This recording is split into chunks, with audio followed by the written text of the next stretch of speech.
Weezer, Koretz, Krikorian, Martinez, O'Farrell, Price, Rue, Rodriguez, Wesson,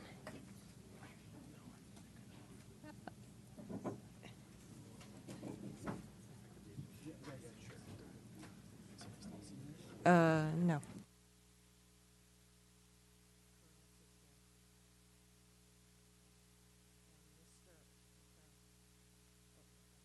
13 members and a quorum, Mr. President. Thank you. 12 members and a quorum, Mr. President. Okay, so before we take any action, I want to go to general public comment. So I'll be looking for Victor Dominguez.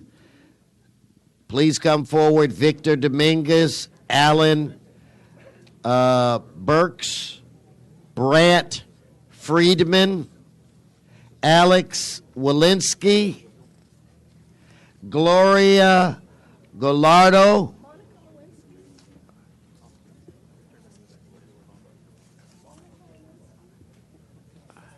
Max Harmon. Yes, sir. Are you, did I call your name? Alan Burkus. Okay, then come on up. The mic is yours. Just state your name and go ahead. Thank you. I'm truly honored to be here this morning. Feeling the heartbeat of our city. I'm still talking about the Olympics. So my name is Alan Burkus, and I'm the Executive Director of Positive Coaching Alliance in Los Angeles. PCA is a national nonprofit that develops better athletes and better people through character development workshops for coaches, parents, and athletes. Our mission is to teach athletes to elevate themselves in the game so they can go on and elevate life. In Los Angeles, we are grateful to be a grantee of the LA84 Foundation.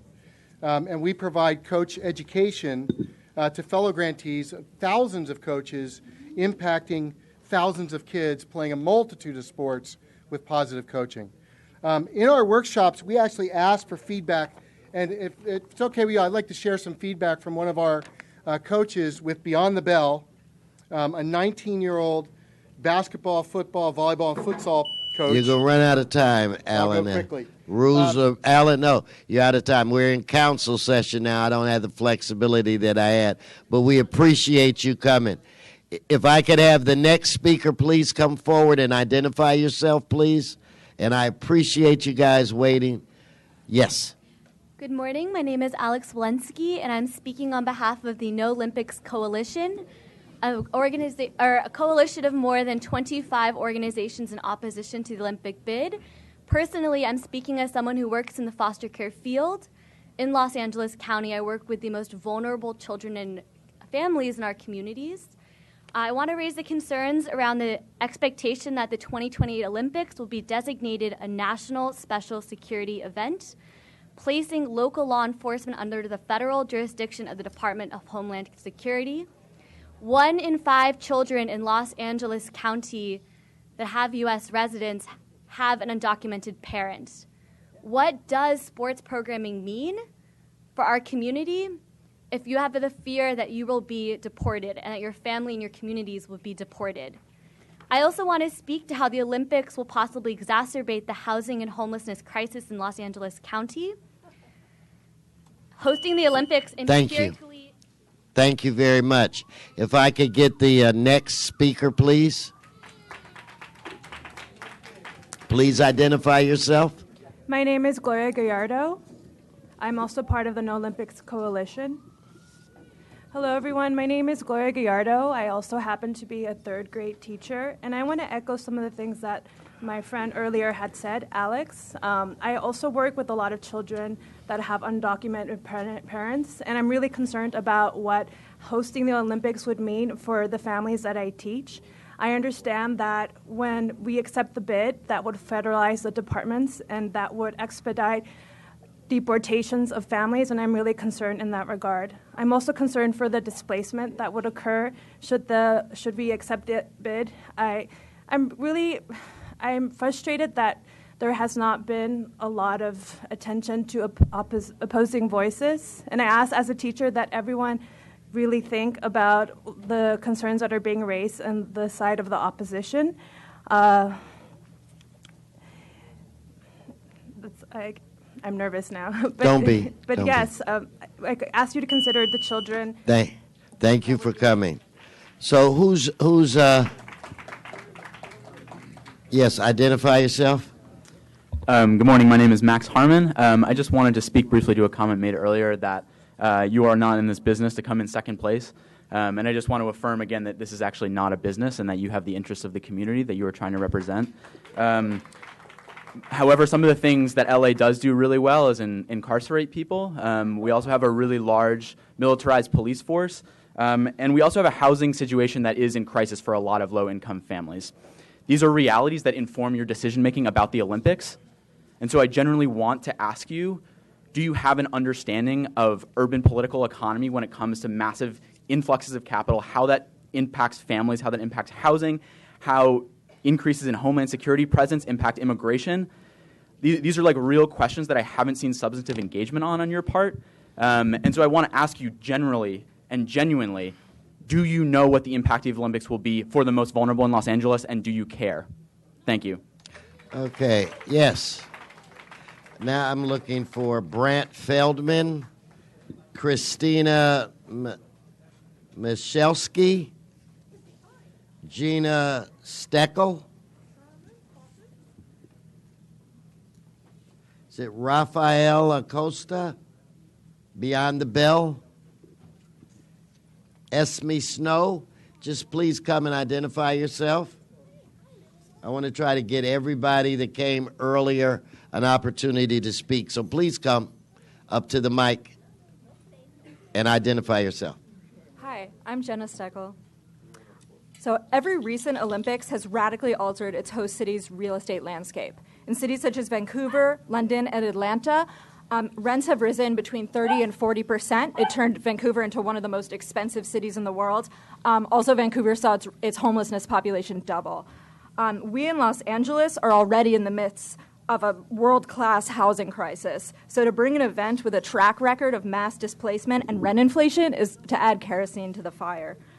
I don't see why we can raise so many billions so quickly for one far-off event. Sorry, this is my dog, Irvin. While we're content to just sit and wait as the number of our fellow Angelenos without homes grows to the size of a small city, 55,000 people living without homes in this city. Our mayor and government are spending their precious resources and time on the Olympics when we have a number of urgent crises right here. I love sports, but we're not in an athlete deficiency crisis. Sports sell themselves. They don't need a multi-billion-dollar event to inspire kids to play them. Thank you. Thank you. If I could get the next speaker. You are? Hi, my name is Esme Snow, and thank you for giving us the opportunity to speak. I am a public health programmer and scientist, so I create public health programs for mostly women and youth, and I also evaluate them. I'd just like to repeat that fact that one of my friends mentioned. The 2028 Olympics is expected to be designated a national special security event, which places local law enforcement under federal jurisdiction of the Department of Homeland Security. So in July 2017, there was an ICE internal memo instructing agents to detain and deport all undocumented immigrants encountered, regardless of criminal record. All undocumented residents and families are at risk of deportation. Again, 1 in 5 kids in LA. 1 in 5 kids, that's such a big number of kids. And those are just those who have parents who are undocumented. So again, this talk about youth programs and sports, I really don't see how that can how that can balance with the complex psychological and emotional trauma. Thank you. Thank you very much. Okay, so now I'm looking for, I have Angel. Is it Angel? Natalie Rodriguez, Hiram Wong, Kyle Chang. Please come forward. Identify yourself, sir. Welcome. My name is Angel. Let me know when I can start. Okay, I can start. Hi, so I want to, just a show of hands, who's excited for the Olympics? Raise your hand if you guys are excited for the Olympics. All right. You and the people on the city council should be ashamed of yourselves because you're causing the displacement of families. You're causing the homelessness. You are causing the tragedies that we have on the streets, you're the cause of students and youth having no future, especially people of color, our communities of color. I see a sea of white people in this room. And the horrible thing is that you are calloused. You do not understand what it feels like, what it's like to have individuals in power and people who enable that power to destroy our communities. You should be ashamed of yourselves. Thank you. Okay, next, do I have Ms. Rodriguez, Mr. Wong, Mr. Chang, and I think it's Daniel Schinkel or Snidel. Yes. Yeah, I'm Natalie Rodriguez. I'm part of an autonomous community empowerment collective. I think we're completely disregarding the direction in which this benefits. Those who would benefit are already in privilege of gaining aid, in which we can yet don't ever redirect to our most vulnerable communities, such as our homeless, our low-income families, who happen to be most of them people of color, undocumented communities, and our indigenous communities, in which we are completely disregarded. To say that this will benefit the people, yet the way these meetings are set, it makes it completely and extremely inaccessible to majority of the people. It is invalidating and dismissive of the representation of the people. And throwing around statistics in which, if anyone is bothered to study statistics, you have to take everything with a grain of salt, because we need to consider what is the amount of people you surveyed, where you're basing those percentages on what areas you surveyed, what questions you asked, and what classes and so forth. So trying to lure less well-informed people. Thank you. Thank you very much. Next speaker, please identify yourself. Good to Kyle see you. Chang. Hi, good morning, LA City Council members and fellow Olympians and LA 28 volunteers, including myself. I just wanted to say that I am LA 24's biggest fan. I've heard all sorts of stories about the 1984 Olympics from family and friends, and they tell me how great it was, how memorable it was, and that there was little, if any, traffic. And I've always been like, wow, I wish I could experience the Olympics in Los Angeles, and now I finally have the chance. I've been able to go all over the country and tell everyone, by the way, and across the world, that we're bidding for the Olympics, and I'm from Los Angeles, and they tell me, oh, that's wonderful, and they've gotten all excited about that. So that's all I have to say. Thank you. Thank you. Next speaker, Mr. Wong. Yes, good morning. Do we have Daniel? Daniel, are you still here? Okay, go ahead, Mr. Good morning. My name is Harm Wong. I'm a longtime Echo Park and Los Angeles resident. I remember watching the 84 opening ceremonies and the games as a child on television, and I saw the excitement and joy that the sports, the Olympics, bring to any host city, and also the spirit of volunteerism. And so I encourage all of you to support the Olympics. You would be able to showcase that again to the world. Please. Thank you. No, thank you. And again, for all of the people that came earlier, the folk that were here and testified, sharing their view on the Olympics, for or against, we thank you for taking your time to be with us this morning. Madam Clerk, why don't we go through what's the first order of business? No, wait, don't panic. It's not over. General public comment is not over. I was trying to accommodate the people that have been here since 8:30. So anyway, it's not over. Everybody's going to be heard. So if we could begin, Madam Clerk. Mr. President, Council has approval of the minutes. Mr. Rue moves and Mr. Koretz seconds. Continue. Commendatory resolutions for approval. Mr. Cedillo moves and Mr. Bonin seconds. That brings us where? Mr. President, items 1 through 3 are items for which public hearings have been held. Committee reports for items 2 and 3 have been submitted, posted, circulated for Council's consideration, sir. Okay. Specials members, then let's prepare to vote on these items. Let's open the roll, close the roll, tabulate the vote. 12 ayes. Continue. Mr. President, items 4 through 18 are items for which public hearings have not been held. 10 votes are required for consideration. Okay, so without objection, those items are now before this body. Do you have cards? Yes, Mr. President. There are cards on 13, 14, 15, and 16, sir. Okay, let's hold those items and vote on what's available to be voted on. So let's open the roll, close the roll, tabulate the vote. 12 ayes. That brings us where, Madam Clerk? That brings council to presentations, items called special or general public comment, sir. Mr. Koretz, would you like to begin with the presentations for today? The floor is yours.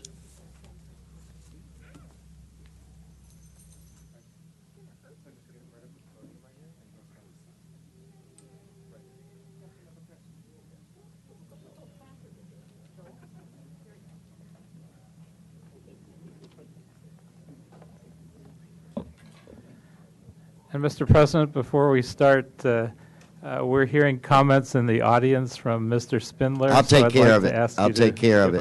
So that's your last warning, guys. If Mr. Koretz mentions it again, you'll be removed. Go ahead, Mr. Koretz. Thank you, Mr. President. Today we'd like to recognize the Water Buffalo Club, whose motto is Big Kids Helping Little Kids. The Water Buffalo Club, or WBC, is a charitable organization dedicated to the fostering of the well-being of underserved and at-risk children in Los Angeles through its members' commitment of time and financial resources. Since 1989, the organization has raised millions of dollars to enrich the lives of thousands of underprivileged children. Each member pays annual dues to cover all of the operations of the WBC, so every dollar raised through fundraisers and donations goes directly to help smaller children's charities by providing grants, hosting events, and supporting youth programs. And then each member volunteers their time and energy to physically see the projects through. The WBC helps small charities in staying afloat by securing essential tools and items, whether by donating a van or supplying musical instruments, iPads, copiers, books, clothes, backpacks, school supplies, and such. One of the main purposes is to help keep kids in school and to encourage them to value education while adding an element of fun learning and hard work so they can achieve better lives for themselves. Every year, the Water Buffalo Club invites 30 charities with annual operating budgets of $350,000 or less to apply for one of their 10 grants. After careful vetting, the charities are selected based on those that are the most needful, deserving, and will do the most good. Last year, WBC provided a grant to Hope in a Suitcase, a charity that provides suitcases filled with clothes, shoes, a stuffed animal, or even a football for kids that are entering foster care. This gave these kids their very own things and a boost to a child facing the unknown and makes them feel better about a sense of belonging for their young lives. The Water Buffalo Club doesn't just give money. It's the volunteer time and energy that members donate to provide interesting and exciting experiences and to expand the minds and dreams of these kids. WBC members accompany these underprivileged children in groups of 200 to places like Griffith Park Observatory, the Santa Monica Pier, Clippers games, Dodger games, Disney Animation, Warner Brothers, and more. And providing experiences are only part of the actual work done by the members themselves. They're actively building a legacy of children's libraries throughout Los Angeles and have refurbished almost 30 libraries in Title I schools and 20 libraries in police and sheriff stations. They do all kinds of other good work. I could go on and on, but I won't. I will say that their motto, again, is Big Kids Helping Little Kids. The members and their families take pride, as well they should, in the tremendous work they do in making a better world for those less fortunate children and in helping to open the eyes and minds of their little kids to the bigger world out there in the hope that they can see their self-worth improved and have a desire to become part of it. It's an honor on behalf of the big kids and all of us to bestow this certificate of appreciation for all the great work that you do. So I'd like to ask Jeff Newman, the president of the club, to speak for a couple minutes. Thank you so much. I appreciate it. Thank you. Thank you. Thank you. I tell you, hearing that back, we are busy. We do a lot, and certainly we appreciate the recognition on behalf of all of you. I can tell you that being recognized for the work we do is really an honor, but when I say work, we really enjoy what we do. We get so much pleasure about the impact we have on these kids. And I think the unique thing about our organization is that we not only get the opportunity to see us donate money, but we get to see what fruit it develops because of our ongoing relationships with these charities. After we give money, we are engaged with these charities to make sure that stuff's being implemented properly. Then we invite them and the kids that they help to come to these different events that you mentioned. And it's because of this engagement that makes us unique. We volunteer our time, our energy, not just money. And the impact that have is really amazing. And we're so thankful to be here, to be recognized. Thank you all very much. Thank you, David, for getting this set up. And we really appreciate it. Thanks. One more thing. We're going to make Paul an honorary Water Buffalo Club big kid. Hi, thank you very much. Thank you.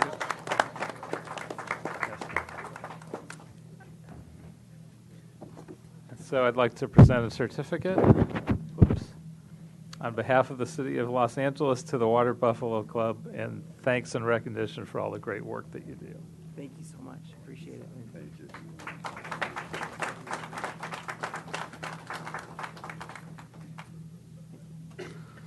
All right, let's give them another round of applause. Congratulations. Thank you very much. And Mr. Koretz, if they're big kids helping little kids, I can certainly use their help. So thank you. All right, we're going to take a few minutes of general public comment before our next presentation. We've got a few cards we're going to go through, and then we'll go through another presentation and then back to general public comment. Maria Fisk, followed by Agnes Lewis, Esther Chang, and Candido Merez.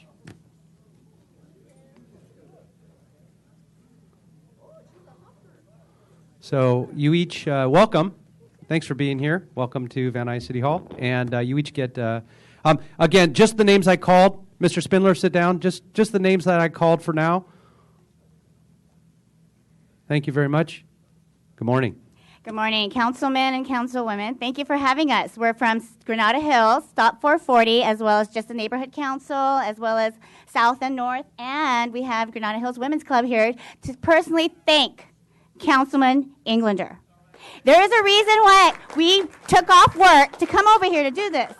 We had a project that was being developed, 440-unit apartment building on San Fernando Mission and Woodley, and you woke up a sleeping giant. Grenada Hills. We didn't know what we were, but it turned out to be a blessing in disguise. And let me tell you why. First of all, you, Councilman Englander, helped hundreds of neighbors come out of their homes and talk to one another. That is an odd thing to do these days. But we were talking, calling, texting, emailing. You had people become generous with their time, talent, and treasures. They were walking miles, passing out thousands of flyers. Oh, did I do that? Oh. No, I'll let you go ahead and finish because this is good. Thank you, Councilman Englander. Thank you. They were 5 more minutes on the clock. we got all day. They took time off work, folks. They were giving up their talent. They were making signs, posters. They were writing letters. They were on social media. They were giving me tens, hundreds, thousands of dollars. Now, hello. So you know what you did? You helped us become a real community. Let that sink in. Let that sink in. I do. Yeah, my members are telling me I have to limit. Unfortunately, I have to limit your time because 10 more seconds. You showed up. You showed up, and you heard us, Councilman Englander. You showed up at the hearing. You showed up at the neighborhood council. You showed up. Thank you. I've got to. Thank you. Thank you. I got to go to the next speaker, please. Thank you. Thank you. Hi, I'm Agnes Lewis, and this is Kyle Ellis. We're the co-chairs of the Grenada Hills North Neighborhood Council Plum Committee, which was very involved with this development, as well as the Grenada Hills South Neighborhood Council. And this was an opportunity for both councils to work together and the community. And how often does this happen, Councilman, that we're here as organizations and as neighbors to thank a councilman for actually listening to the community and to working out a compromise where, although neither side got everything they wanted, both sides got what at core was necessary, and we now have a greater community for it. Thank you. And I'll just add, Councilman Englander took a lot of time out of his busy work schedule to host meetings with stakeholders and the neighborhood council and members of the community, and we really, really, really appreciate him spending that much time and effort on our little community. So thank you.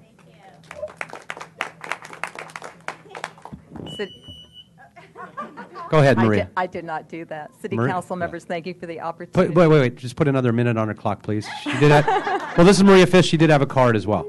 Yes, I did. Thank you. This is just an amazing opportunity that we have been given to be here to thank you, Councilmember Englander, for stepping in, for giving us that voice at the table. That happens so infrequently. Yes, maybe it was a by right development, but it didn't mean it was right by the community. You dragged us, both sides, kicking and screaming, a seat at the table. There we were. And you hammered out. You were the tool that negotiated the plan. And not only with Stop 440, but I have to say, thank you for all of that you've done for Grenada Hills, Old Grenada Hills, land use and safety issues. And we're looking forward to a tight relationship going forward. Thank you. Thank you very much. Thank you. No, I can't. God bless you. Excuse me. Thank you. I can't. I'm not supposed to respond to public comment, and so I won't. But I will say, without responding, while I'm calling up Candido as the next speaker, thank you for being here. Thank you for being part of your community. Thank you for being active and engaged and volunteering all your time. For everybody who does that. Because we're all in this together, and I really appreciate the partnerships. Thank you so much. Bravo. Candido Maris, another proud resident of the 12th District, honored to be represented by Mr. Mitch Englander. In 1984, I was a young entrepreneur. The Olympics were in town. I started a limousine body protection business. My number one client was Cantinflas, the famous actor. And with him, I was able to travel all over L.A., meet Mayor Bradley. We saw the pride that took place because of the leadership. It was unbelievable, the fact that all these people from all over the world were coming to Los Angeles through Mr. Moreno, and we saw what they thought of Los Angeles. We can start today, Mr. Wesson. With your help, Mr. Garcetti, and this council, we need to start today to make this city ready for the Olympics. Traffic was unbelievable. We could travel anywhere we wanted to. Everything was beautiful. We can do that again, and I only have 10 minutes. We can do it again. We need a new song for L.A. for the next Olympics. Let's start out a new campaign for a new song for L.A. We can do it here in the city. Thank you. Thank you. Mr. Englander, why don't we move into your presentation?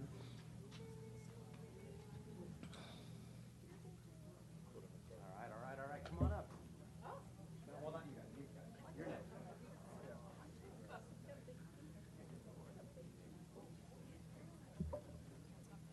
Okay. Hey, how are you guys? Hi. Come on up. Get in tight. Tight. Mr. President, colleagues, first and foremost, since I can speak on it now, since I'm not in the chair, that was really cool. I did not know that the neighborhood councils were coming to do that. That was very much a surprise. And, it really is a blessing to serve the community that I grew up in. And we have amazing people that we get to work with. And you just heard from a few of them, and they're very engaged. But the Grenada Hills Women's Club, going on 90 years of service. They were founded in 1927. This group of women, 1926. And they'll always correct you, make no mistake. If you're wrong on anything, they will call you out no matter what it is. This is an amazing group of women, nearly 100 strong, from 20 years old all the way to a young 90. And they are engaged in so many activities. There's never a function they're not at. Or actually, I'll take that back, that they're not running. Because when they show up, they take it over. It doesn't matter whose function it is. They are dedicated, and they raise a lot of money through sock hops, bunco parties, rummage sales. In fact, last year, this club alone raised over $68,000 for the San Fernando Valley Rescue Mission, which we all in the San Fernando Valley worked very closely when that fire happened in Mr. Kokorian's district, and we all got together to raise money for them. The Guide Dogs of America, the military and veteran causes, and they support all kinds of events, including the E-Awards and the Grenada Hills Parade, annual street fairs. I mean, you name it, they're there, they're doing it, they're active, they're making it a wonderful place to live and raise a family. They also hosted an annual Cops Luncheon, just to host a Cops Luncheon to support the men and women on the front lines. You know, we all know as a police officer that the firefighters always get the meal. You know, everybody delivers food at a fire station. So bringing the cops on board and feeding them was great. I love that. But they are engaged in so much, from the local community advisory committees. They are very engaged in the Business Improvement District, the Grenada Hills Chamber of Commerce, local nonprofits, the old Grenada Hills Group, the neighborhood councils, the schools they work with. These women are the backbone of our community. And I just want to thank them personally, because it's not just what they do. It's not just the partnerships they bring to the table. It's not just engaging every day. It's that they've become a part of my family. They've become a part of an extension of our staff. In fact, we very much, make no mistake, we work for them. So with that, I'd like to bring up our club president, as well as the president of the Sierra Coina District and immediate past club president, BJ and Debbie. Come on.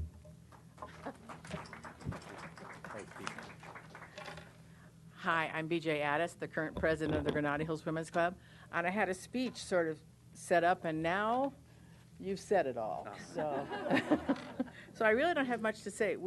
Each of our presidents has a motto. Ours is to rise and shine. That's my motto for the moment. And we rise to every obligation we see or every challenge that we come across, be it food for the food pantry or clothes for the domestic shelters or domestic violence shelters or fleece blankets for the turtle blankets and pillows for the painted turtle camp. What we see, we try to get involved with and do the best we can. And as again, my motto is rise and shine. This is one of our shining moments. Thank you. Oh, thank you very much. Thank you, thank you, thank you. Hi, and my name is Debbie Petrosco. I'm the president of the Sierra Coina District of the California Federation of Women's Clubs, which is also part of the General Federation of Women's Clubs International. And I have a few words I want to say about federated women. There are about 80,000 federated women in the United States, with about 11,000 of them in California. And in fact, there are 11 federated women's clubs within the city of Los Angeles. I hope each of you knows about the Federated Women's Club in your district and the wonderful work that they do. Overall, actually, yeah, I said that already. We are not the hat, glove, and tea drinking stereotype that many people associate with women's clubs.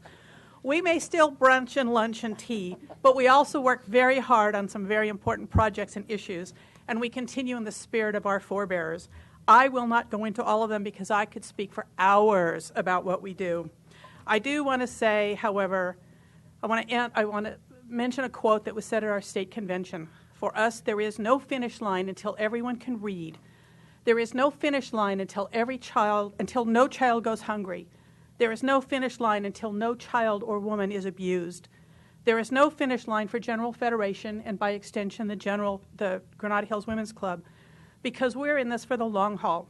It may not be our grandmother's or our mother's women's club, but it's the one they wanted us to have. We're proactive, we are determined, we are aware, we are educated, we are selfless, we are kind. We are federated women. On behalf of the Grenada Hills Women's Club and federated women everywhere, I want to thank you for this. So on behalf of all of us, and we all sign this, It's a certificate of appreciation. It can do that one more time so I can be completely deaf. And just to thank you and congratulations. Here's to another 90 years. So thank you very, very much. You're here. And I want to give one more special shout out, and we'll go over in the back and take some photos. There's a woman on my staff who works very closely not only with this organization but so many others. In fact, I will often tell the rest of my staff, and I know we're not supposed to say this, that she's my favorite staff member. But they all know it. They all know it, and I tell them all the time. Everybody knows who's my favorite staff member? Millie Jones. So Millie, come on up here, Millie Jones. The best staff member that ever walked the halls of City Hall. So thank you all, colleagues, very much. Let's give them a round of applause. And congratulations, Millie. Mr. Price, are you ready to proceed? I'm ready.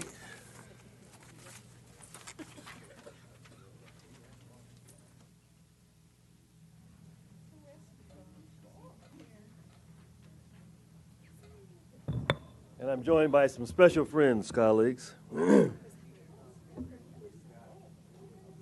Yeah, Mr. Price, they look like some guys I grew up with. All right. Yes, well, we all can relate one way or another. But today I rise to present to you Laura Ivanovo, the founder and executive producer of Scare LA. And she's brought along some zombie friends to join us today.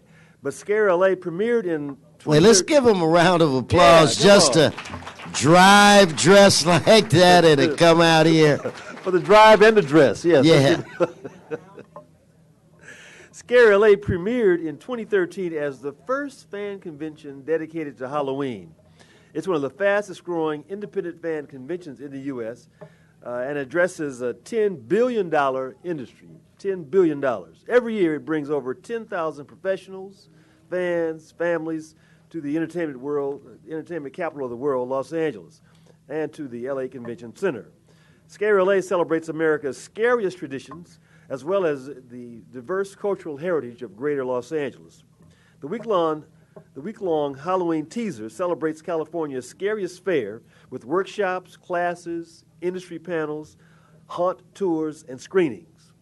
Following a record-setting attendance in 2016, Scare LA has announced that the Los Angeles Convention Center is set to become the show's new home. The West Hall is going to open its doors to hundreds of Halloween vendors and thousands of fans under this year's theme, Monsters Come Together, on August 5th and 6th. The City of LA is excited to welcome Scare LA to the new ninth. And now let me introduce you to the founder and executive producer, Lorna Ivanara. Well, we'll let you come up and anyway, welcome. Let's give them another round of applause. Welcome. Welcome. Let's welcome Laura. Thank you, Councilman Price. Ivanova. There we go. We'll practice. Thank you, Council, for having us here today. It means a lot to us. As Councilman Price mentioned, we represent a huge industry, not only in the U.S., but also here in Los Angeles. Theme parks from Santa Clarita down to Orange County celebrate Halloween in the hundreds of thousands every October. And Scare LA was created to really recognize their contributions to our city and to our community as a whole. A gentleman asked me a few minutes ago, what are we protesting today dressed like this?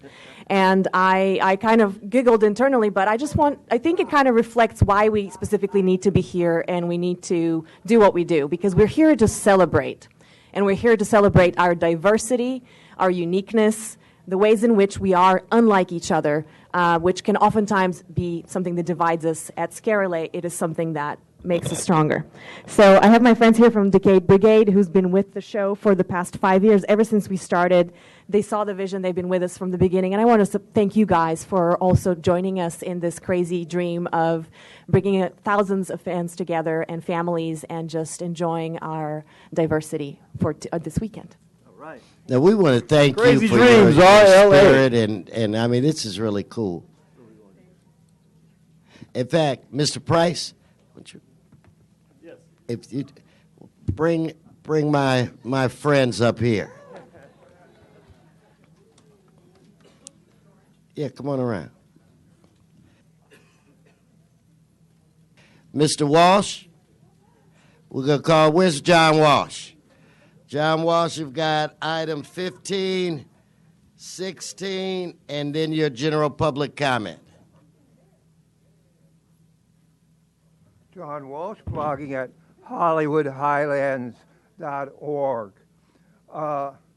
Concerning the Olympics, federal tax dollars. Well, who's paying for the security of the Olympics?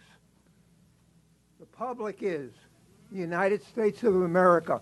$1 billion with a B. $1 billion is the estimate, and it keeps going up. State, $240 million. Casey Wasserman, that's not his real name. That's a phony name. He took his mother's maiden name, Wasserman, and he took his father's name and shit on it, because his name is not Casey Wasserman, Lou Wasserman. He took the name Lou Wasserman. And, okay, Mr. Walsh, we'll take that as your general public comment. So now let's go into the agenda items. Okay. Friday, number 13. No, 15 and 16, Mr. Walsh. 15? Yes, sir. Well, I have 13 and 14 here. Okay. Completing street projects downtown. How will the Olympics impact that? The Olympics will impact all of these projects. But does anybody give a damn? We have absolutely no idea. This is entitled Street Projects in Downtown LA. Number 15, an offer for reward for information leading to the identification, apprehension, and the conviction of the persons responsible for the death of Julia Moniz. I'm telling you right now, none of these awards are being collected on. You put the award out there, and I want to tell you, if anybody has information on who killed her, and you give it to the police will tattletale it to the gangs, and you will be murdered. Because not one single person who had a reward, has ever received, have you ever caught the murderer? These are jokes. This is insane. And responsible for the death of Julia Moniz. If the gangs murder you, you are murdered. You are all in the hands of the gangs. HollywoodHighlands.org. Thank you, Mr. Walsh. Mr. Spindler? Mr. Spindler, you have items 14 and 15 and then your general public comment. So that's 3 minutes. So go ahead. Well, you can give him two. All right. I signed up for more than that. No, that's all I have. So you have 14 and 15. I signed up for 17 as No, well. Mr. Spindler, you 14 and 15. All right, so we'll do it your way. Fucking number, fucking 14, fucking relative to fucking establishing a fucking new fucking account, fucking entitled, fucking DTLA, fucking forward for fucking complete, fucking streets, fucking projects, fucking in, fucking downtown, fucking Los Angeles, fucking recommendation, fucking for, fucking city council, fucking action, fucking establish, fucking a new account in the fucking council, fucking district, fucking 14, fucking public, fucking benefits, fucking trust fund, fucking number 57, fucking L, fucking slash, fucking 14, fucking entitled, fucking DT, fucking LA, fucking forward for the fucking complete, fucking streets, fucking projects in fucking downtown, fucking Los Angeles.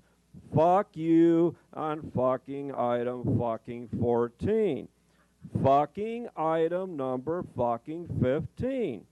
Council fucking file 17 fucking dash fucking 0 fucking 0 fucking 1 fucking 0 fucking dash fucking S fucking 2 fucking 2. Fucking motion, fucking Rodriguez, fucking Buscaino, fucking relative. No, to a stay on the fucking subject now, Ms. In fact, give him his 1 minute for general reward public of comment. fucking information to Give the him his 1 meeting. minute for general. You Go know, ahead. You know, scumbag, you're not going to let us talk. You're not going to let us opine. You're going to go to Sacramento and you're going to fucking steal $1.5 billion from the taxpayers of the state of California that already can't fix the goddamn Inyo and Inyo County aqueduct, which you declared an emergency on. You goddamn scumbags don't care where you rob the money as long as you just get the money. All you give a fuck about is where you're going to steal the money. You know, open your own bank, you're going to rob it. 11 years later on an Olympics, the city's fucking bankrupt. Page 1, David Zonheiser yesterday in the LA Times. Where's the money? You're not going to have the money 11 years. You're going to put it in Al Gore's lockbox? You people are the most hypocritical scumbag pieces of shit ever. Thank you. Thank you. Okay, if I can get Mr. Previn. Mr. Previn, I've got you on 16 and 17, and then public comment. So what is it, 15 and 16? Mr. Previn.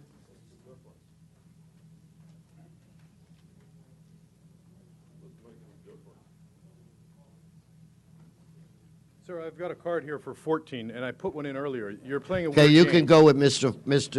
Previn. Go to 14 and 15. Go ahead. Okay, I appreciate that, but you can't Just go do that. ahead. I'm going to right now, sir, but you have to do a little better job because it's very distracting. Mr. Previn, you want to I'm speak speaking on these yeah, I'm items or speaking not? on- It's up don't to interrupt you. me, sir. It's item 14, which is Weezer and Englander, and this is downtown L.A. They've got a program it's called DTLA Forward, and I think it's to bring complete streets, which I think there's been a lot of conversation about in the city. You know, a complete street, as you know, has an active sidewalk, a restricted bike lane, an active roadway, a safe crosswalk, a little planting strip, and then some green space. And we got a little out of whack, as Bonin knows, with the tabulation of the allocation for the money. They basically were giving points, more points for an injury of a bicyclist than for the death of a motorist, and people got upset about it, understandably. And I think what we need to know is from the mayor and all, and Weezer, what is the plan to recalibrate? And certainly we can't move forward. You haven't heard too much about Vision Zero subsequent to the meltdown, but I do think that these aspects can be sorted appropriately for the public in a way that everybody can benefit, including bicyclists. Because once again, many of us enjoy and appreciate bicycles. We just don't want a disproportionate allocation that's going to hurt ordinary Angelinos who rely on other modes of transportation and need to be at work and so on and so forth. Now, the Olympics this morning was very, very exciting, obviously. Everybody is thrilled. Obviously, we're overlooking Mayor Garcetti's $200 million problem, and we're rushing in with some Airbnb, which causes some communities disturbance for some revenue. We've got marijuana, which causes some Mr. other Previn, back on topic. communities Back some on disturbance. topic, That Mr. is on topic, sir, No, isn't it? Mr. Previn. I'm sorry, I thought that was on topic. How is that not on topic? All right, well, and then mobile billboards, which is the item. Let's go to his general public comment. 1 minute, general public sir, comment. I'm not done yet. I've got 6. All right, this is a very strange detail. You just took away 6 seconds apropos of nothing. I'll go into the general public comment. Mobile billboards, nobody loves mobile billboards more than Blumenfield and Krikorian.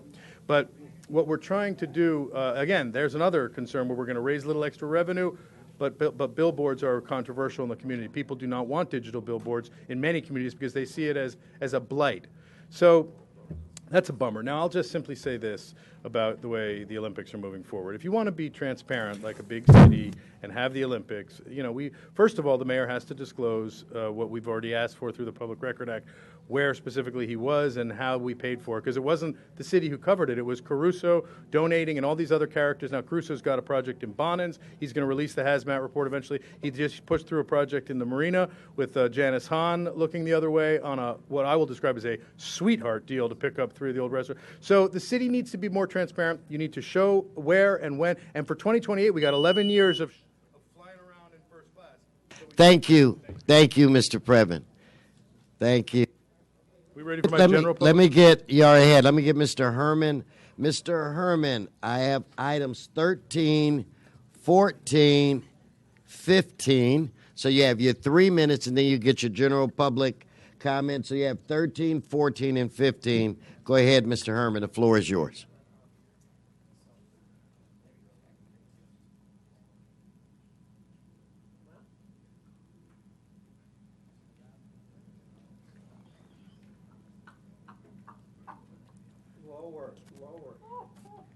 In regards to Busquiano's offer reward, I think the reward should be given to the Wilmington Station for cleanup, because there's no information regarding and leading to the identification, apprehension, and the fucking conviction of persons responsible. John Walsh, HollywoodHighland.org would say, "We're the hidden capital of the world." Then I go to item 14, fat fuck Weezer that's not here. Represent who? Us, the Olympians. We're the Olympians. Yep. Relative to establishing a new account entitled Forward Olympics to complete street projects of infrastructure, which will never happen, can never happen, because we weren't allowed to speak on the Olympics at 8 o'clock in the morning. Fuck you too, Weezer. And then I go to item 13, and this is regarding Mr. Wesson. No fake news funding from the rehabilitation construction. Do you want to say something, Mr. B? Fuck him. All right. And then going back to the Tom Bradley Youth and Family Center in District 10. Well, you heard your constituents. They're not too happy with you. They're concerned about grants, the same grants that we allow cadets to get fucking on. But without that... Get on topic, Mr. Herman. Without that interruption for engineering services, the meaning of fucking funding and meaning of fucking number 68250 to the general fucking service fund, since this is the fucking way you like the Brown Act to be represented, under 100/40 as fucking follows, 104/069, which is a dollar amount, which you don't give a fuck account for, 001014. And because I'm disabled, and you made a comment about me, let me go into my disability now. In regards to $153,528 amount, account number 003180, construction materials, not authorized for the disabled, but for the rehabilitation and construction activities not under ADA Title 2 and 3 called discrimination, you stupid fucking schmucks, regarding the required Tom Bradley Youth Center. But the Bureau of Engineering had to make corrections. What were those corrections? He said, fuck the Olympics. Let's get clarification. Stay on topic, Mr. I'm saying let's get topic. clarifications. That's what the agenda says. Get fucking clarification, Mr. Wesson, the shrewd, on new instructions to the above fucking instructions. Okay, give him his 1 minute for general public comment. Now that you all know what the Brown Act's all about, and we all know what the $1 billion budget control on the 2020 Olympics might be, could possibly be, the matter affecting public space and safety, when you got what? LAPD officers fucking cadets. You call that security? I call that rape. And then the blue pencil of our Governor Brown regarding the Olympics, Mr. Brown, you brown sugar daddy nigger. This is my house. I'm not in Sacramento bitching. I'm here in my house in Van Nuys. So you must do something to eliminate the abuse, fraud, and waste under the blue pencil regarding the provisional language and placing conditions of use of appropriations for the Olympics. Do you get it, you white nigger Jew? Fix the problem And I'm okay, the solver. Thank you. Ms. Pearman, Donna Pearman. Mr. Herman, please sit down. You're disrupting. Ms. Pearman, you've got items 14. You've got items 15. You have items 16. And public comment.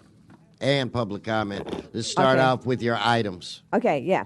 Anyway, number 14, you don't have to, you don't have the complete streets initiative materials for us to see, and how much it costs, and how can you even use enough money for the to complete streets if you're using it all on, you're using a huge amount of money on the Olympics, and how to work with the streets then. And you don't care about the streets and the sidewalks in the valley. I see you don't care about the San Fernando Valley at all.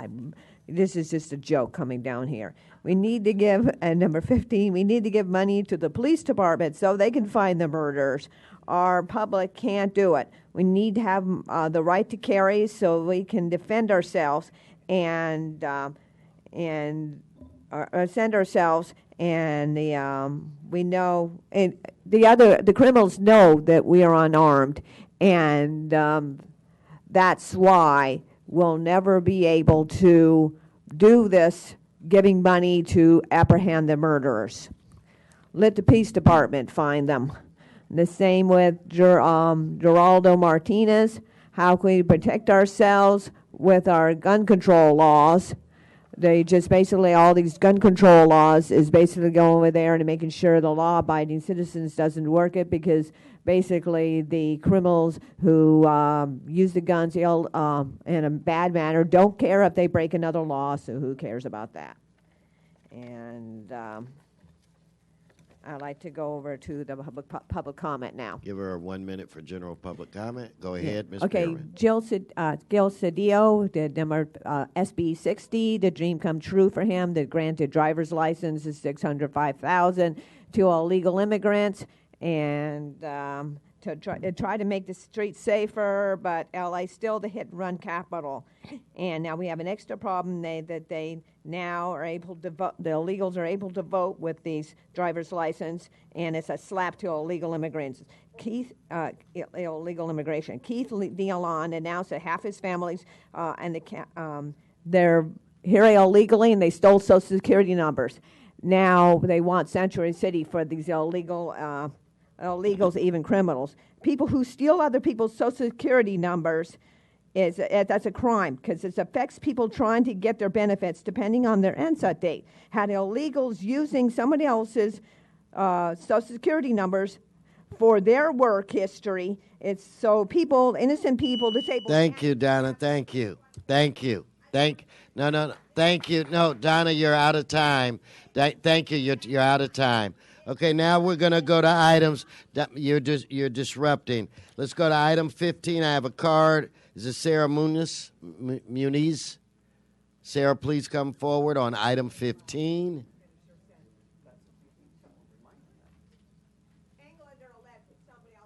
No, Donna, last warning, okay? You can't blurt out like that. Yes, ma'am. Okay, hi, my name is Sarah Moniz. First of all, I just wanted to commend you all for your public service. I see that it can be taxing at times. Wait a minute. Yes. Mr. Herman, I've warned him 3 times. He can leave. Have him removed for disrupting this meeting. Yeah, and you just stay there, ma'am, because what you no, you're just going to be removed, Mr. Herman. Just stay there. You ladies, stay there. Let's give them their time. Mr. City Attorney. And just for the record, this was not one gesture by Mr. Herman. He's been deliberately moving around and making gestures the entire time in an apparent attempt to disrupt the meeting. He's continuing to disrupt the He meeting. is. He's shouting as he leaves and continuing to disrupt the meeting after he was told to go. And he's still disrupting the meeting. Okay. What we want to do is start all over. I believe the people that are here now are going to respect what it is you have to say. I know this council will. So we appreciate you coming, and the floor is yours. Thank you so much. So I just want to thank you all, and especially thank you to Councilwoman Monica Rodriguez for introducing this motion for this reward. We had to wait almost 2 years to get validation for the value of my sister's life. And we're happy to see that this is finally happening. This reward will help not only make progress in the case, but also get some very dangerous people out of our communities and justice for my sister. So we ask that you please vote yes on this motion. Thank you so much for coming down. I know it's a very difficult. Thank you for your strength. You give us strength, and know that we support you. Thank you. And I'm sorry you had to deal with that foolishness when you're dealing with something as important as life and death. So know that we respect that. Thank you. Ms. Rodriguez? Colleagues, this family has endured significant tragedy well over a year ago and have been waiting for this kind of justice. And so I want to thank you in advance for what I know will be your support, because we take no life for granted. And I'm sorry that your family has had to endure this kind of suffering, but I'm glad we're able to help provide some support with you today. So thank you for being here. Thank you. Thank you. With that said, on this item, could you please open the roll, close the roll, tabulate the vote? 12 ayes. That is approved. Thank you so much. Okay. Thank you. Okay, now we're going to go to item 16. Candido, you still around? Yes, sir. Please hold my time. Thank you, Mr. President. Let's give him his time. Mr. President, thank you very much. Again, the city of Los Angeles has lost two of its children, Miss Julia Muniz and Mr. Geraldo Martinez.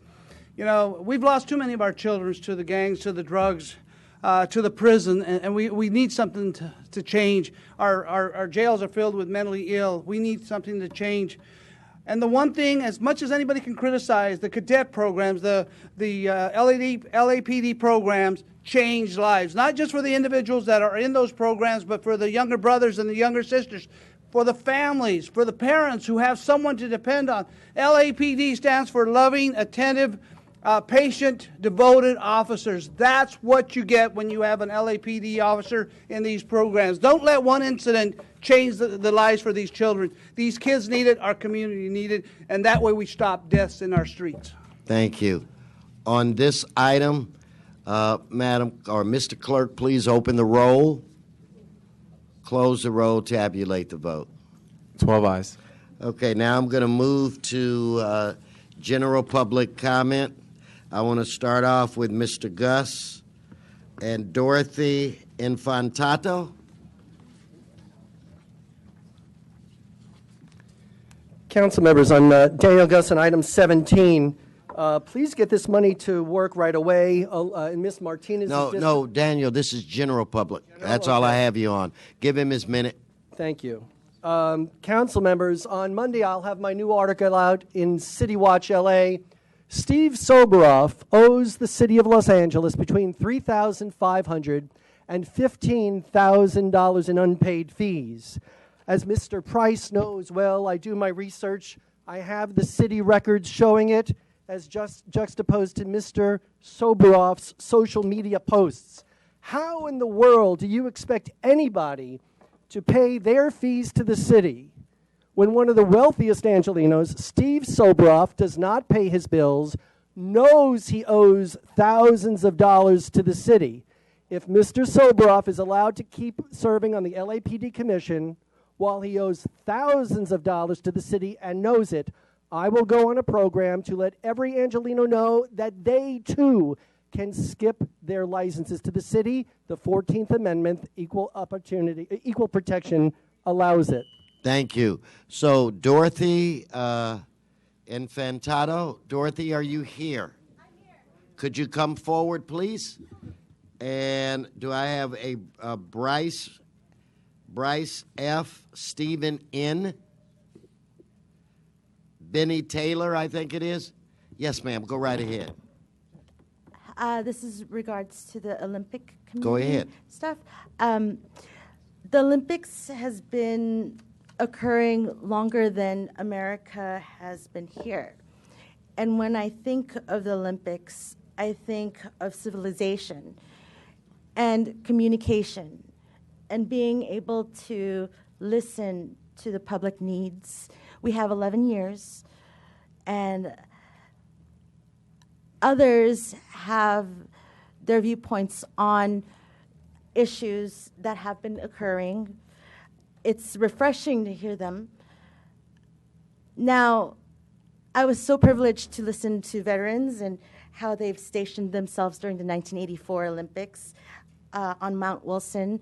So, if anything, I was privileged and humbled to listen to stories from veterans and people who had participated. Thank you. Thank you very much. Okay, if I could add the next speaker. Yes. Hi, my name is Bryce Fujii. I'm part of Bob Blumenfeld's district, speaking on behalf of short-term rentals. 56 years ago, my interracial parents were discriminated against when seeking housing in Los Angeles. So I'm very suspicious of language that suggests caps are necessary to, quote, maintain the character of our neighborhoods, unquote. America has a long history of doublespeak.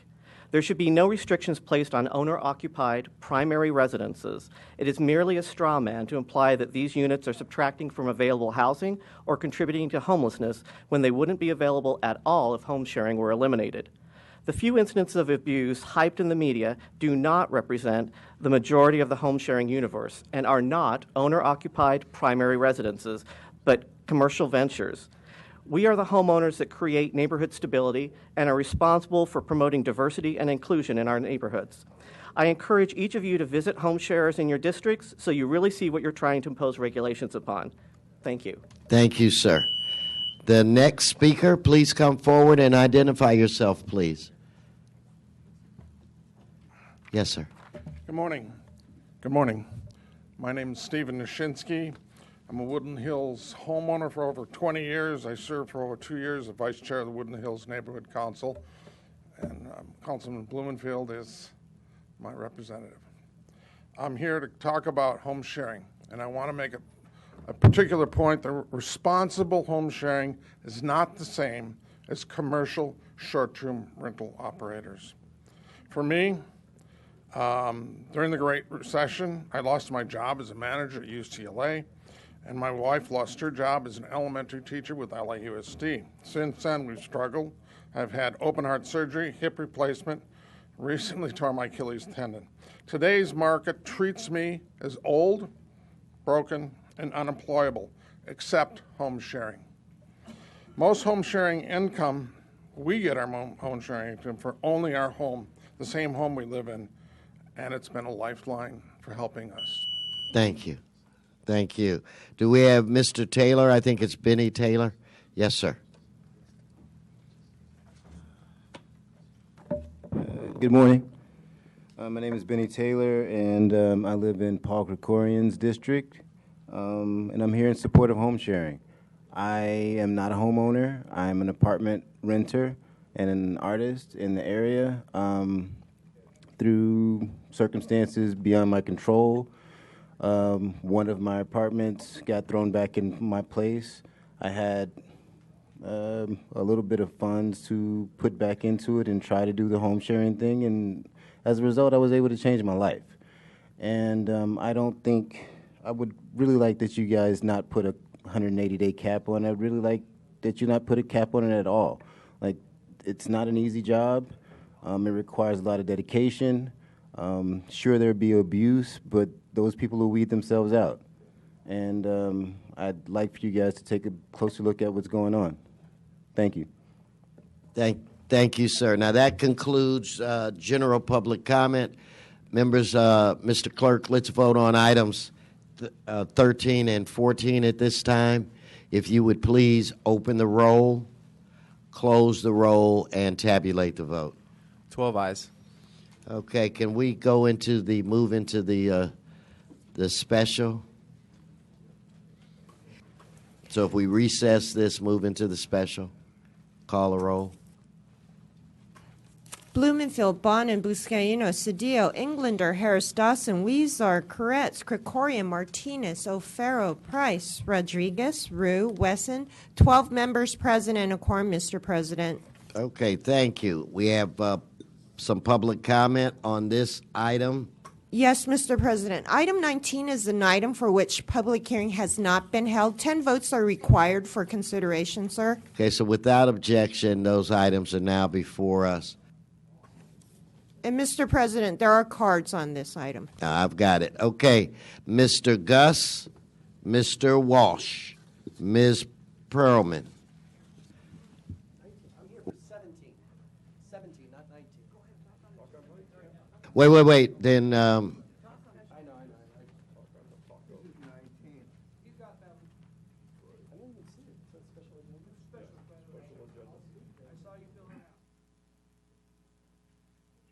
oh, you know what? Hold on, Mr. Walsh. Mr.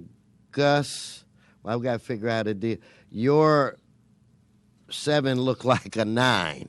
Okay, so that's why they got you at 19. So you're going to have to speak on that item. But we've got Mr. Walsh up here now. So, Mr. Walsh, why don't you go ahead? John Walsh, blogging at HollywoodHighlands.org or J. Walsh Confidential, tweeting at Hollywood Dems.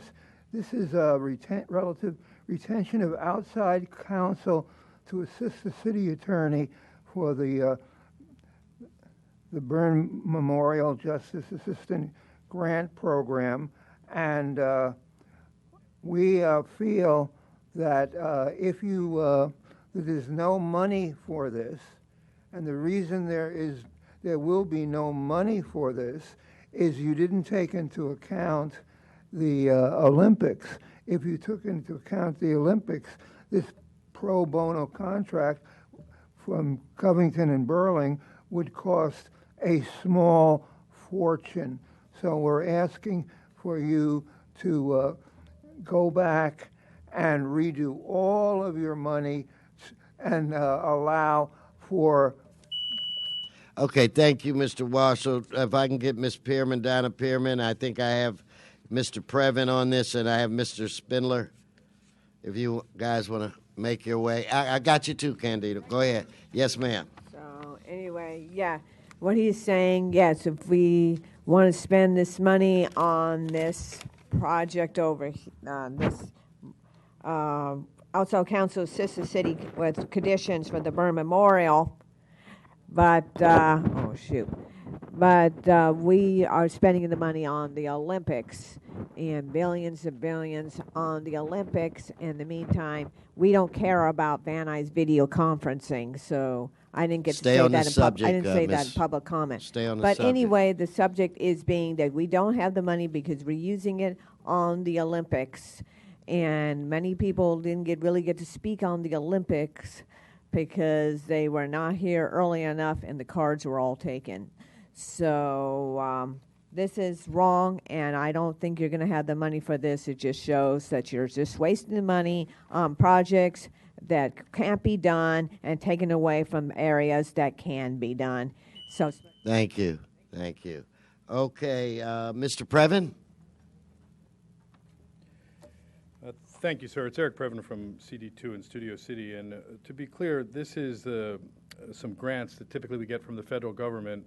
We only get about $2 million, as Charlie Beck famously said in the budget hearing. But other big cities like Philadelphia and others take some of them. It's $300 million overall.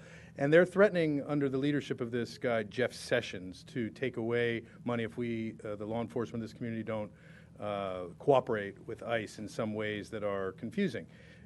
And historically, the LAPD and the Sheriff's Department are cooperative to a point because this is California. I don't know why we're hiring a bunch of attorneys pro bono, whereas I think you know where I land on supporting immigrants' rights and making sure that they have a fair shake and all that. But I'm a little perplexed about bringing in private attorneys pro bono. Whenever I see private attorneys pro bono, I'm waiting for the wagon to show up, and I just don't understand why over a couple $1 million. I thought Charlie Beck stood up strong and tall and said, "We don't." Thank you, Mr. Previn. So if I can get Mr. Spindler and then Candido, you to close. So you're going ahead, and I'll say even this shit doesn't work, and you're putting in extra counsel when you already have a budget, already have a city attorney budget. What'd you do with the fucking money? What'd you do with the city attorney's budget money that you don't have lawyers that can do this? Where's the money? Now you want more money for the Olympics. You don't have money for this. Donald Trump's telling you to do this, and you don't want to do that. So now you're going to hire out outside counsel. To do what? To help steal more money, this time out of Washington. Every time you go to Washington, D.C. and ask for more money, it winds up in a federal investigation. Every fucking time you wind up before a grand jury. What'd you do with the goddamn money? Thank you, Mr. Spindler. Ms. Candido. At one time, proud representative of the 12th District from 1992 to 2010 when Mayor Vergosa had the guts to get rid of me. But I worked on the CUP committee, Citizens Unit for Participation in Housing and Urban Development, and that had to deal with block grant dollars. In 1992, we had hundreds of millions of dollars. Today, when you look at the block grant dollars that come into this city, it's nothing. Nothing compared to the rest of the country. So sometimes you need outside attorneys to make sure that a lot of that funding continues to come forward, because the federal government will do everything it can to take your dollars away and put them in other areas. So please, if we need these attorneys, let's hire them and let's make sure we secure the funds now and for the future of Los Angeles. Thank you. So that's the last card on this item. So, Mr. Clerk, let's prepare to vote. If you'd open the roll, close the roll, tabulate the vote. 12 ayes. And we'll send this one forthwith. So let's adjourn the special, return to the regular. We need to, are we in the regular meeting now? We need to vote on reconsideration on item 17. So on that item, open the roll, close the roll, tabulate the vote. 12 ayes. Okay, Mr. Gus, item 17. Council members, this is a long overdue idea. I would hope that you use these funds first to clean up the tragic mess along Burbank Boulevard in Ms. Martinez's district. There are homeless camps that are being cleared out. The problem is that there is enormous amounts of recycled materials along Burbank Boulevard in Encino, Van Nuys. In CD7, there is just trash and recyclables every block you go. But most importantly, please use these funds along the 101 in CD13 in Mitch O'Farrell's district, where there are tons of trash and recyclables all along the 101. It is absolutely tragic that people live there, but when you clear them out, there is a circus of a mess of recycled materials. Please put these funds to work now in CD6, CD7, and CD13. I don't know what the hell's going on with the trash in CD13. Thank you. Thank you. Okay, let's prepare to vote on this item. Mr. Clerk, open the roll, close the roll, tabulate the vote. 12 ayes. Madam Clerk, what is left before this body? Council has motions for posting and referral. They are posted. They are referred. Announcements, members. Any announcements? Mr. Rue? Thank you, Mr. President. Today, I wanted to just recognize and commend two city engineers from the Department of Transportation. And all the Valley Council members knows this division, led by Brian Gallagher, because they do amazing work, and they do the work. They're so understaffed that they do the work of three. And while I really commend these two individuals for all their years of service, I'm also a little upset and sad because now they're even more short-staffed until they hire more. But at this point, I'd like to bring up and recognize, come on up, guys, Susan Eisenbarth and Aziz Mashian. Combined, they have served the city for a total of 6 decades and will be retiring this year. Susan served the city for 30 years, and after graduating from Pennsylvania State University, Susan started working for the Department of Transportation in the West Valley District Office. During her career, she worked on a variety of assignments, including planning and developing the route to school maps and assisting the city attorney's office with litigation matters involving traffic control. She was always praised for her outstanding attendance, dedication, and teamwork skills.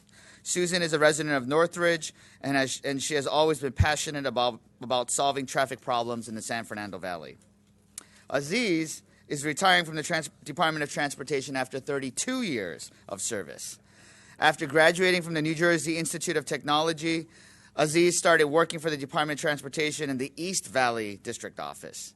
During his career, he worked in many sections for the Department of Transportation and is best known for being part of the signal design team that completed 615 traffic signal plan designs in a single year. Aziz is often commended for his perfect attendance and for providing excellent community service. And Aziz is a resident of Sherman Oaks, one of my constituents. And on behalf of the City of Los Angeles, we'd like to recognize and commend both Susan and Aziz for their dedicated service to the city. Congratulations Give them on a your round retirement. of applause. Thank you so very much for your service.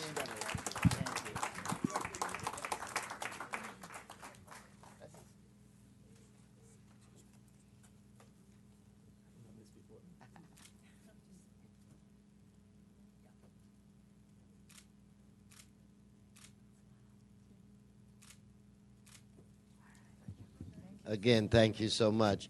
If I could ask everyone in the council chambers to please rise for adjourning motions, if you would all please rise.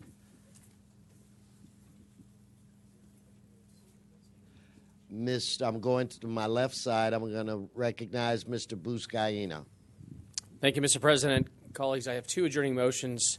First, Mary Gant, a beloved resident of Wilmington, lost a member of our Council District 15 community. Mary Gant was a great civic leader, an advocate, a great mother and wife, and a dear friend to me. And born Mary Ellen Rodriguez in San Pedro on January 24th, 1957. She was raised in San Pedro, moved to Wilmington in 1989, worked in the medical supply industry most of her career, and most recently was a compliance officer for skilled nursing pharmacy. When she moved to Wilmington, she became very active and involved in the community, started the Wilmington Community Organization, sat on the Wilmington Neighborhood Council, was instrumental in the beginning stages of the Sheriff Fest organization, was very active with the LAPD Harbor Area Community Relations Office. She also volunteered her time at Banning High School and helped many students through the DACA process at Banning High. She was a volunteer for the Students Run LA running clubs, both at Banning High School and the Port of Los Angeles High School. She coordinated support efforts for the Wilmington and San Pedro student runners and leaders of the LA Marathon for the last 11 years. Sadly, she lost her battle to cancer and passed away on August 1st, survived by her loving husband of 39 years, John, her daughter Nicole, mother Mary Sikowski, and sisters Evelyn Doyle and Virginia Erickson. Loved by everyone, and she definitely left a lasting mark on the Wilmington community and will never be forgotten. Her family and friends are in our thoughts and prayers. Mary Gant, may she rest in peace. And lastly, the city of Los Angeles lost one of its own, Derek Gerald Bible, member, long-term employee of the Department of Recreations and Parks Department as a recreation assistant. Passed away July 27th, began as a part-time rec assistant, then became a full-time recreation coordinator in 2008, and I had an opportunity to work with Derek when we reopened Leland Street Park, and Derek brought that park back to life. He worked then for the Bureau of Sanitation for a short time beginning in December 2016. Sense of humor, kindness, energy, and graciousness enriched those fortunate enough to know and work for him. Derek was much loved and respected by his family, friends, his LA City co-workers, and many youth who he had an impact on. Today we recognize his achievements and gratefully acknowledge his many contributions to his profession to this great city. We extend our sincerest condolences to his family, friends, and co-workers. Derek Gerald Bible, may he rest in peace. Thank you, colleagues. I'm still looking to my left side, Mr. Cedillo's side. I'm now looking to my right.